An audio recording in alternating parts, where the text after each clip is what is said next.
Hello दोस्तों, आज हम बात करने वाले हैं 2018 में रिलीज़ हुई वाई हाइट फिल्म के बारे में।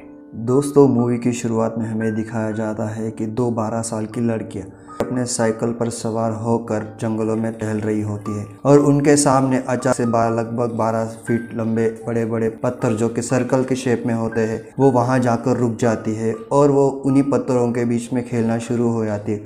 उनमें से एक लड़की का नाम होता है रोज़ और वो रोज़ उन पत्थरों के बीच घूमते हुए अचानक से गायब हो जाती है। इसी के साथ साथ दूसरी लड़की उसका नाम लेते हुए उसे बुलाती, लेकिन वो वहाँ से पूरी तरह गायब हो चुकी थी, इसीलिए दूसरी लड़की पूरी तरह से डर जाती है और वो सीन वही ख़त्म हो जाता है। अब हमें दिखाया जाता है 12 साल बाद। 12 साल बाद कुछ लोग वेकेशन पे उसी जंगलों में जा रहे होते हैं और उसी जंगलों के बीचों बीच एक आलीशान महल होता है, मानो जो वेकेशन के लिए ही बनाया गया हो। और उस हाउस में ऐसे कमरे होते हैं जो कि काफ़ी आलीशान होते हैं और वो लोग वहाँ वेकेशन के लिए पहुँचते हैं। उनमें से एक लड़की होती है जिसका नाम अनीता होता है और उसका पति होता है जिसका नाम मार्कस होता है। वो दोनों साथ होते हैं और उनके पीछे और समांता और जॉय होती है। वो सब वहाँ पे उस हाउस में पहले से ही दो लोग मौजूद होते हैं। उसमें से एक होती है मैकेंजी और एक होता है यूगो और मैकेंजी उन लोगों का स्वागत करते हैं और वो सब अपने अपने कमरों में चले जाते हैं।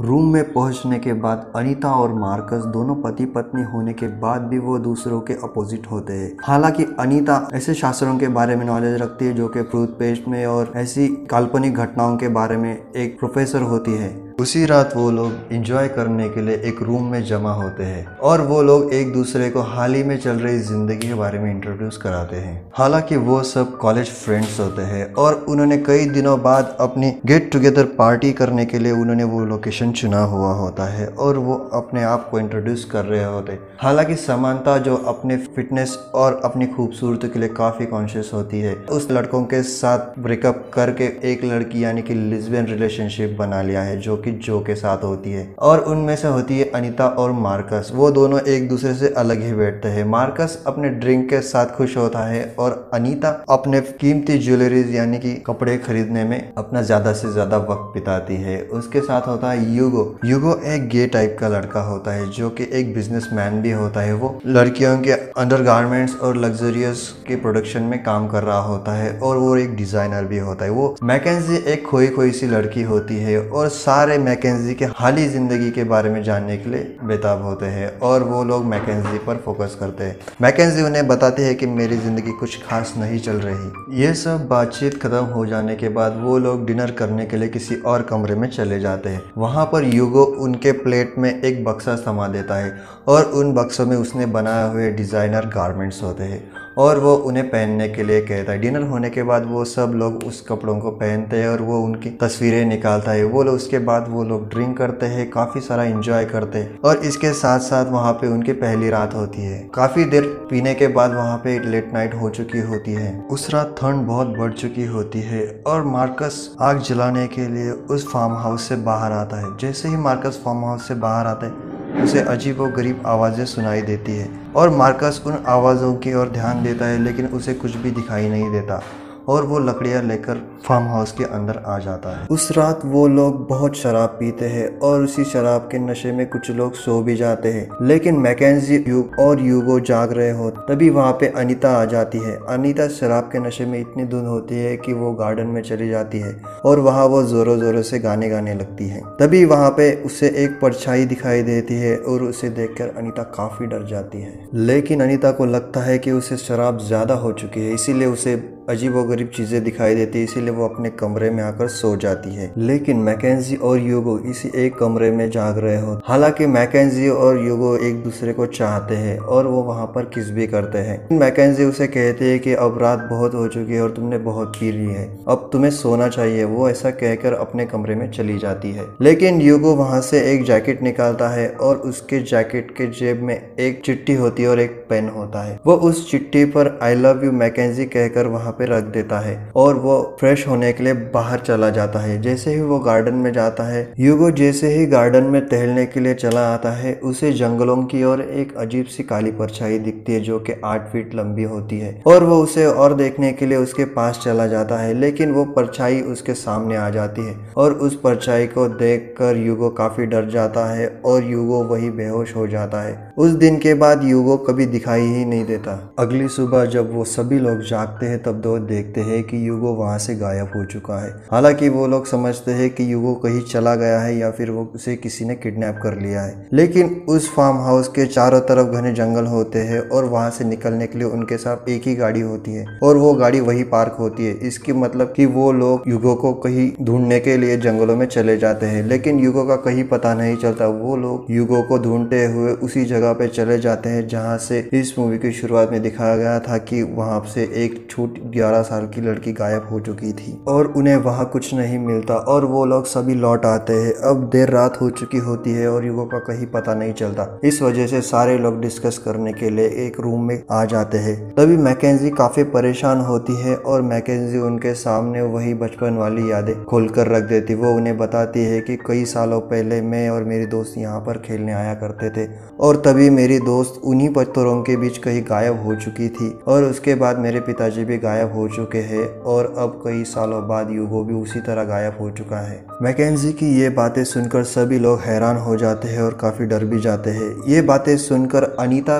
मैकेंजी से कहती है कि मुझे साइकोलॉजी पर तुम पर कुछ रिसर्च करने चाहिए और वो उसे एक बॉल देती है और उस बॉल पर हाथ रखने के लिए कहती है। वो उसे हिप्नोटाइज करके उन यादों में ले जाती है जहाँ पर वो और उसकी सहेली रोज दोनों ही छोटे थे और वो उसी पत्थरों के बीच चले गए थे। जहाँ पर रोज गायब हुई थी वो उसे उन्हीं पत्थरों के बीच देखने के लिए कहती है और तभी वहाँ पर एक अचानक से जोरों से आवाज होती है। वो सभी लोग डर जाते हैं और उनके पास एक गन भी होती है। उन्हें लगता है कि बाहर कोई है। वो सभी लोग उस फार्म हाउस के बाहर आ जाते हैं। तभी वो लोग देखते हैं कि उनके पास जो गाड़ी थी उसका टायर किसी ने तोड़ दिया है ये और वो टायर पूरी तरह से फट चुका था। वो लोग काफी परेशान हो जाते हैं। किसी एक आदमी का ये काम नहीं हो सकता, इसीलिए वो लोग काफी डर जाते हैं और वो उसी फार्म हाउस में दौड़कर वापस आ जाते हैं और वो अपने आप को बंद कर लेते हैं। जैसे ही वो लोग उस फार्म हाउस के अंदर आ जाते हैं वो लोग देखते हैं कि उनके बैग्स कहीं पड़े हुए हैं और उनके कपड़े बिखरे हुए हैं। ये देखकर उन्हें लगता है कि ह्यूगो वापस आ चुका है और उसी ने ये हरकत की है। इसीलिए वो ह्यूगो को ढूंढने के लिए हर एक कमरे में चले जाते हैं, लेकिन उन्हें हर एक कमरे में कुछ ना कुछ अजीब सी चीजें दिखाई देती है। अनीता को अजीब सी काली परछाई दिखाई देती है और अनीता काफी परेशान हो जाती है। उसे अजीब सी भूतिया जैसी चीजें दिखाई देती है। उसके बाद मैकेंजी को भी वो बाथरूम में चली जाती है और बाथरूम में उसको शीशे के सामने उसी की तस्वीर एक शैतान के रूप में दिखाई देती है और वो उस पर हमला भी करती है। ये बातें सब देखकर सारी लोग डर जाते हैं और वो इकट्ठा रहने का फैसला करते हैं। तभी उस जगह पे फिर से रात हो जाती है और ठंड भी काफी पड़ती है, इसीलिए जॉ और मार्कस फिर से उन्हीं लकड़ियों को लेने के लिए और आग जलाने के लिए बाहर लकड़ियां ढूंढने के लिए चले जाते हैं। जैसे ही वो लोग लकड़ियां उठा रहे होते हैं उन्हें वहां पर जॉ की लाश मिलती है और वो जॉ की लाश को एक सफेद कपड़े में लिपटा कर उसी फार्म हाउस में अंदर ले आते हैं। ह्यूगो की लाश देखकर वो लोग इतना डर जाते हैं कि वो लोग वहां से निकलने का फैसला करते हैं और वो लोग एक साथ ही रहते हैं, लेकिन उनके वहां से निकलने के सारे रास्ते बंद हो चुके हैं। वो फार्म हाउस पूरे जंगलों में होता है और वो काफी घनी घाटियों से भरा हुआ होता है और उनके पास जो गाड़ी होती है वो भी अब उसका टायर फटने की वजह से अब वो भी उस गाड़ी से सफर नहीं कर सकते, इसीलिए वो लोग अब उस फार्म हाउस में फंस चुके होते हैं। वो लोग फैसला करते हैं कि वो उस रात को वही एक साथ बिताएंगे और सुबह होते ही उस जंगल से पैदल निकल जाएंगे और लिफ्ट लेकर शहर निकल जाएंगे। लेकिन वो रात उनके लिए वो काफी कयामत की रात होती है। उस रात मैकेंजी ऊपर कुछ आवाज आने की वजह से ऊपर चली आती है और वो देखती है कि कबर्ड में से कुछ आवाजें आ रही है और उस पोर्च में से भी ह्यूगो की लाश गायब हो चुकी है। मैकेंजी उस कबर्ड को खोलती है और देखते हैं कि ह्यूगो वहां पर जिंदा है और उसे किसी ने बांधकर उसे रख दिया है और वो ह्यूगो मैकेंजी को कहता है कि हमारे साथ कुछ साजिश हो रही है और जो नाम की लड़की ये सब करवा रही है क्योंकि जो के पास हथियार है और वो हमें मार डालना चाहती है। जो के पास से अगर तुम गन ले लो तो हम जो को पकड़कर उसे बांधकर हम सब लोग आजाद हो सकते हैं। और मैकेंजी इस बात पर यकीन कर लेती है क्योंकि मैकेंजी ह्यूगो से प्यार करती है और और वो वैसा ही करती है। वो नीचे आ जाती है और सबको पास बिठाकर वो यूगो की कही हुई बात की तरह वो जो से गन छीन लेती है और वो गन पॉइंट पर सबको बिठाकर एक रूम में बिठा देती है और उस रूम को लॉक कर लेती है। जैसे ही वो वापस पलटती है वो देखती है कि यूगो मर चुका है और वो डर जाती है और वो गन छोड़कर वापस उन लोगों को पास आ जाती है और उन लोगों को छुड़ा देती है। वो सब उन्हें बताते हैं कि मुझे अजीबोगरीब ख्वाब दिखाई देते हैं, मुझे कुछ कुछ चीजें दिखाई देने लगी और वो सभी अपना अपना एक्सपीरियंस बताते हैं। मार्कस उसे बताता है कि मैंने भी गार्डन में कुछ हलचल महसूस की थी। अनीता बताती है कि मैंने भी एक परछाई खिड़की में देखी थी। वो सब देखकर समझ जाते हैं कि हमारे साथ कुछ गलत हो रहा है, कोई शक्ति है जो हमें मारने की कोशिश कर रही है। ये सब देखकर वो लोग काफी डर चुके थे। उनमें से समानता बिना कुछ सोचे समझे उसी वक्त उस रूम को छोड़ने का फैसला करती है और वो उन्हें छोड़कर अपने रूम में चली आती है। जैसे ही वो अपने रूम में आती है उसके पीछे सारे लोग आने लगते हैं। वो लोग कहते हैं कि हमें इकट्ठा रहना चाहिए। जैसे ही समानता अपना सामान बांधने की कोशिश करती है और वो अपने बेड पर बैठ जाती है और वो बेड अपने आप ही बंद हो जाता है। समानता उस बेड के अंदर दब चुकी होती है। जैसे ही वो लोग उस बेड को खोलने की कोशिश करते हैं लेकिन तब तक काफी देर हो चुकी होती है और समानता वही दम घुटकर मर चुकी होती है। जॉय और यूगो और समानता को मरा हुआ देखकर वो लोग इतना परेशान हो जाते हैं कि वो लोग इकट्ठा रहकर नीचे वाले बेसमेंट में कमरे में चले आते हैं और तभी वहाँ पे उस फार्म हाउस की सारी लाइटें बंद हो जाती है। तभी उसी वक्त अनीता को अजीबोगरीब परछाई दिखाई देने लगती है और वो एक दूसरे से अलग हो जाती है। हालांकि जो ऊपर वाले कमरे में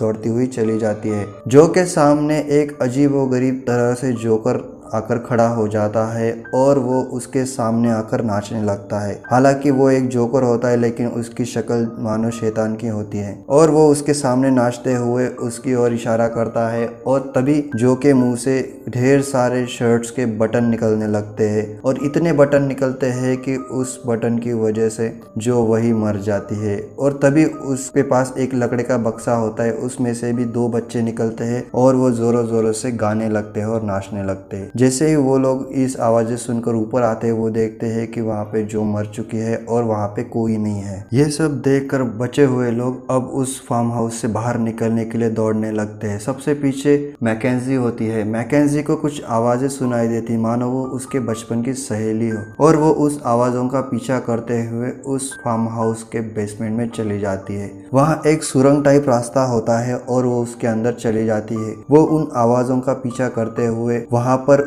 एक लड़की बैठी हुई होती है और वो एक अजीबोगरीब पोजीशन में होती है और वो जैसे ही अपना सर ऊपर करती है वो और कोई नहीं, वो दूसरी मैकेंजी ही होती है और वो उसे कहती है कि तुमने बचपन में मुझे खो दिया था लेकिन मैं आज भी यही हूँ। और वो उसे बात ही कर रही होती है लेकिन वो उस पर हमला कर देती है। हालांकि वो मैं उसकी बचपन की दोस्त नहीं, कोई और शैतान होती है और वो उसे मारने की कोशिश करती है लेकिन वो उसका रूप बदल लेती है और ये वो एक डॉल के रूप में आ जाती है और वो उसके दिमाग के साथ खेल रही होती है। मैकेंजी काफी डर जाती है और वो भागते भागते बाहर गार्डन में आ जाती है। अब सभी लोग बाहर गार्डन में आ चुके होते हैं।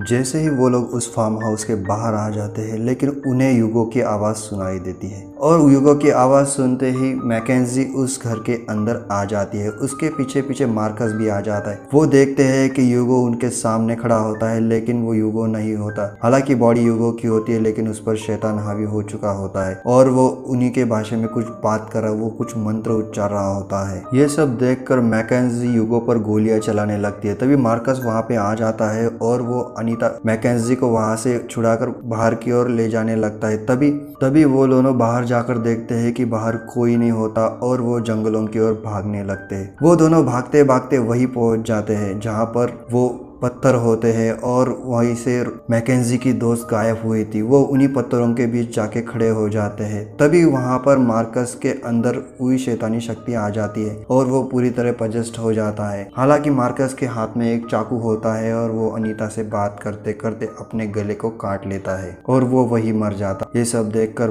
मैकेंजी काफी डर जाती है और वो मैकेंजी अब अकेली होती है। लेकिन मरने से पहले मार्कस जिस तरह से मैकेंजी से बात कर रहा होता है मैकेंजी को एहसास होता है कि ये उसकी बचपन की दोस्ती बोल रही है। इसीलिए वो समझ जाते हैं कि अब तक जितने भी खून हुए हैं उसके दोस्त ने किए थे, क्योंकि उसने बचपन में उसका साथ छोड़ दिया था। इसी वजह से अब वो बदला लेने के लिए ये सब करवा रही है। और तभी उसके सामने उसकी बचपन की दोस्त आ जाती है और उसे देखकर वो काफ़ी हैरान होती है और वो उसे माफ़ी मांगने लगती है, लेकिन वो एक काली परछाई के रूप में बदल जाती है और वो उससे भागने लगती है। और वो भागते भागते एक सड़क की ओर भागने लगती है। वो उसे मैकेंजी को पता नहीं होता और वो अंधेरों में एक सड़क को पकड़कर भागने लगती। तभी उसके सामने एक गाड़ी आ जाती है। मैकेंजी उस गाड़ी में बैठती है और वहां से जाने के लिए उस ड्राइवर को कहती है। हालांकि वो ड्राइवर उस फार्म हाउस का रखवाला होता है और वो उसे गाड़ी में बैठते और वो फार्म हाउस से बाहर निकलने के लिए चले जाते हैं। लेकिन कुछ देर जाने के बाद वो यू टर्न ले लेता है और वो गाने गाने लगता है। ये देखकर मैकेंजी काफी हैरान हो जाती है और उससे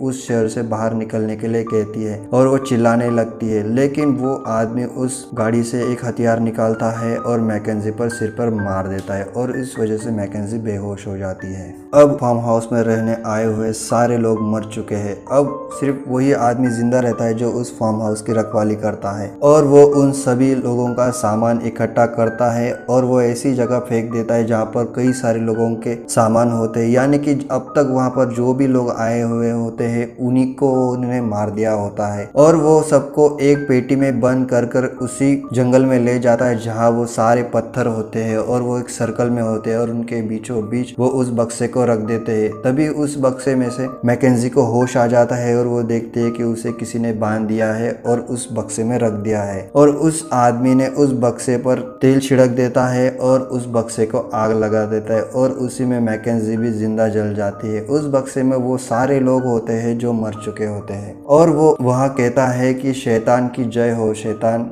अमर रहे और शैतान का राज कभी खत्म नहीं होगा। ये सब सुनने के बाद इस फिल्म की कहानी खत्म हो जाती है। यानी कि उस फार्म हाउस का रखवाला कई सालों से वहाँ पर रहता है और वो शैतान का पुजारी होता है। वहाँ पर जो भी लोग टूरिस्ट के लिए आते हैं, घूमने के लिए आते, उन्हें वो मौत की घाट उतार देता है और शैतान को बलि चढ़ा देता था। इन्हीं वजह से उन लोगों की मौत हो जाती थी और उनके सामानों को वो दफना देता था और लोगों को जिंदा जला देता था और वो ऐसा करके वहाँ के शैतानों को खुश रखता था और वो उस जगह पर हॉन्टेड जगह नाम का बोर्ड लगा दिया गया था। इसी के साथ साथ ये मूवी खत्म हो जाती है। दोस्तों, आपको ये मूवी कैसी लगी मुझे कमेंट बॉक्स में जरूर बताना। इस वीडियो को लाइक करना, शेयर करना और हाँ, मेरे चैनल को सब्सक्राइब करना मत भूलना। तब तक के लिए बाय बाय।